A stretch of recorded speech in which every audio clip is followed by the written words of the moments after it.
Okay, let me get this straight.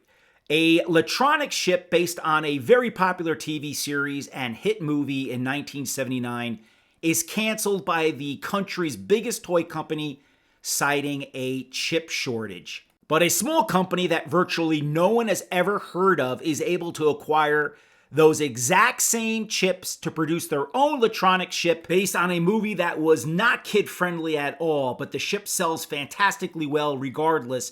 How does this happen?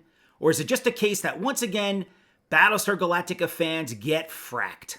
Hi everyone, welcome to Battlestar Galactica, the channel dedicated to the memorabilia and collectibles surrounding the Galactica universe. At the 1979 New York Toy Fair, months before Battlestar Galactica, the TV series, was canceled, Mattel Toys unveiled their Battlestar Galactica electronic command ship. And this was an awesome piece.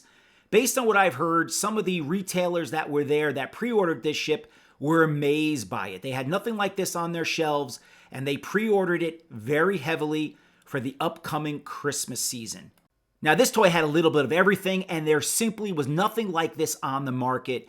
It had incredible crossover appeal, meaning that even Star Wars collectors and fans would have bought the Battlestar Galactica command ship. Now, at that same New York Toy Fair with a very small display, especially compared to the huge Mattel display, was a small company showing off their own electronic ship, that of the USS Enterprise, based on the upcoming Star Trek the Motion Picture film. This company was called South Bend, and they were based in a city with the same name in Indiana. Those same retail buyers who had pre-ordered the Battlestar Galactica command ship in huge numbers also pre-ordered this ship because they knew that Star Trek was hot and there was high hopes that the motion picture would be the next Star Wars. But unfortunately, that was not the case, as Star Trek the Motion Picture was a merchandising disaster. The film was not kid-friendly, and many people cite the acceleration of the demise of Mego based on the failure of that property for them. In fact, some Star Trek the Motion Picture merchandise was still unsold at discounters a decade after the film was released.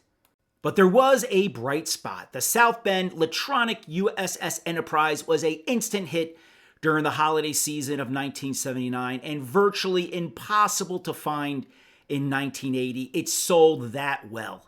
One of the reasons why it is very hard to find one in unused sealed condition is because it sold so well, and because South Bend decided to drop the Star Trek license because of the movie's failure, it never went back into production. So if you have this in your collection, consider it a holy grail.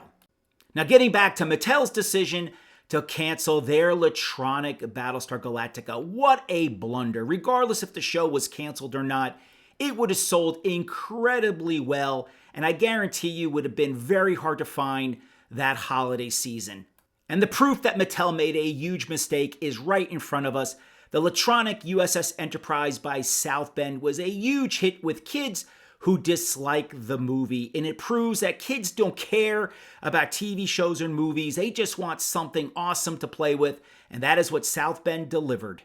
I hope you enjoyed this video, everyone. Please subscribe to the channel. There's so little Battlestar Galactica content on YouTube that I need to know that you're out there.